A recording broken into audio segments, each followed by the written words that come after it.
നമ്മുടെ സെഗ്മെന്റ് പേര് life is beautiful. നിങ്ങളുടെ ലൈഫ് ഭയങ്കര ബ്യൂട്ടിഫുൾ ആയിട്ട് മുന്നോട്ട് പോവല്ലേ? നിങ്ങളുടെ ലൈഫിൽ നടന്ന പ്രധാനപ്പെട്ട കാര്യങ്ങൾ ഞാൻ ഒന്ന് ഓർമ്മപ്പെടുത്താൻ പോവാണ്. അതൊക്കെ നോട്ട് ചെയ്തിട്ടുണ്ട്.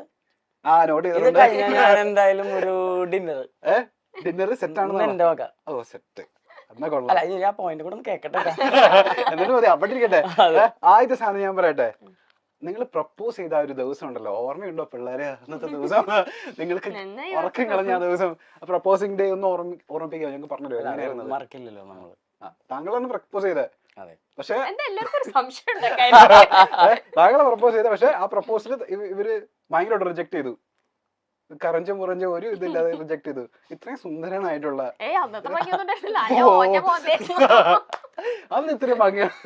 ഇപ്പോഴൊന്നും മെച്ചപ്പെട്ടത്, ഇപ്പോഴൊന്നും ഭംഗിയായി പല്ലൊക്കെ കിട്ടി.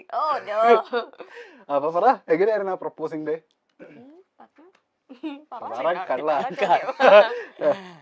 ഇല്ല, ഞാൻ വിചാരിച്ചന്ന് ഇവള് വന്നില്ല. അപ്പൊ ഞാൻ ടെഡിനെ അടുത്ത് ഫോട്ടോ എടുത്ത് അയക്കാൻ തോന്നുന്നു ചെയ്തല്ലേ. എങ്ങനെയായിരുന്നു മോളൂസേ? എങ്ങനെയായിരുന്നു ആ ദിവസം? ഇതൊന്നും ഞങ്ങൾ എവിടെയും പറയില്ലെന്ന് വിചാരിച്ച ഇയാള് ഇതന്നെ ചോദിക്കുന്നത്. കട്ട് ആൻഡ് ഷോർട്ട് ആയിട്ട് പറയാം.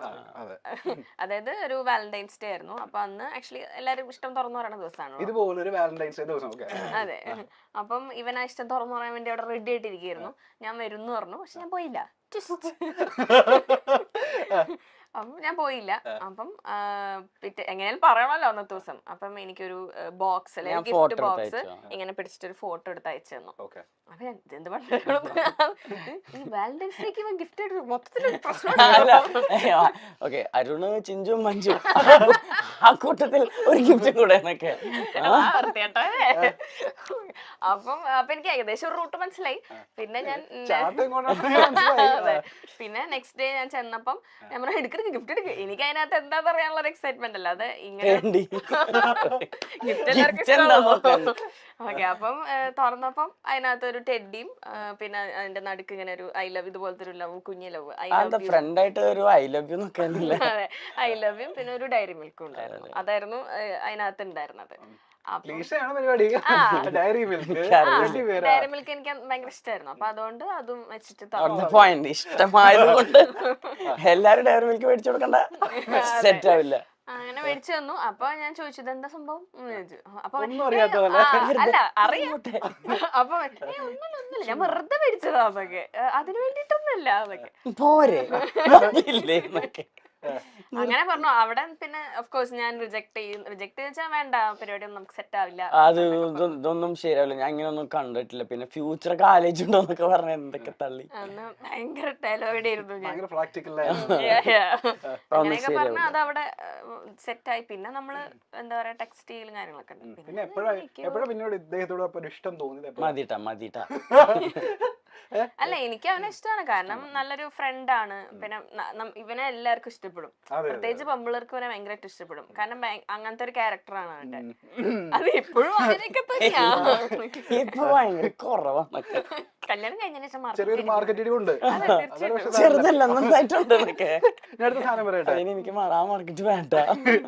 ഇനി ഇത് നിങ്ങൾക്ക് കണക്ട് ചെയ്യാൻ പറ്റുമെന്ന് അറിയത്തില്ല. ഫസ്റ്റ് ഡേറ്റ് അങ്ങനെ എന്തെങ്കിലും പോയിട്ടുണ്ടോ നിങ്ങൾ എപ്പോഴെങ്കിലും?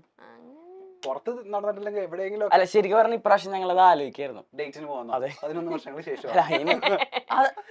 വർഷങ്ങള് കൂടുന്തോറും മറ്റും മാറിപ്പോയി. അതെ, അത് സാധനം മനസ്സിലായി. അതെ അതെ, അങ്ങനെ പ്രശ്നമൊന്നുമില്ല. കല്യാണത്തിന് മുന്നേ നിങ്ങൾ പോയിട്ടില്ല? അതൊക്കെ പോയിട്ടുണ്ട്. അത് ഞങ്ങക്ക് വേണ്ട. ഹോട്ട് ആൻഡ് സിസ്കേറ്റോ റീച്ച് കയറട്ടെ. എന്റെ അപ്പോ ഇവ ശരിയല്ല. ഡേറ്റ് എന്തെങ്കിലും ഓർമ്മയുണ്ടോ? ഡേറ്റ് ഇല്ല. അങ്ങനെയല്ല, എവിടെയെങ്കിലും ഒരുമിച്ച് പോയത് എപ്പോഴെങ്കിലും ഒക്കെ? അതെ, എപ്പോഴും അങ്ങനെ ഉള്ളോണ്ടേ കൺഫ്യൂഷൻ ആയിരുന്നു. പോട്ടെ. ഇത് പക്ഷെ നിങ്ങൾക്ക് റിലേറ്റ് ചെയ്യാൻ പറ്റുന്ന സാധനമായിരിക്കും എന്തായാലും. ഇതേപോലെ ഹോട്ട് ആൻഡ് സസ്കായിരിക്കുമല്ലോ. അല്ല. ഡാൻസിലൂടെ നമുക്ക് എല്ലാവർക്കും സുപരിചിതരായവരാണ് സുഹൈദ് കുക്കുവും ദീപ പോളും. ഡിഫോ ഡാൻസ് എന്ന പരിപാടിയിലൂടെയാണ് കുക്കുവിനെ നമുക്ക് എല്ലാവർക്കും പരിചയം.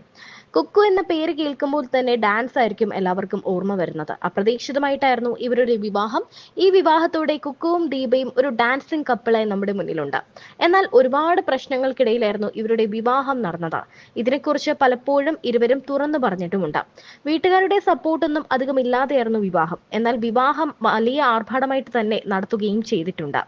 വിവാഹത്തിന് ശേഷമാണ് ഇരുവരുടെയും കുടുംബങ്ങൾ തമ്മിലുള്ള സ്നേഹം ഉടലെടുത്തത്. എന്നാൽ ഇപ്പോഴും പ്രശ്നങ്ങളുണ്ട് എന്ന് പറയുകയാണ് ഈ താരദമ്പതികൾ.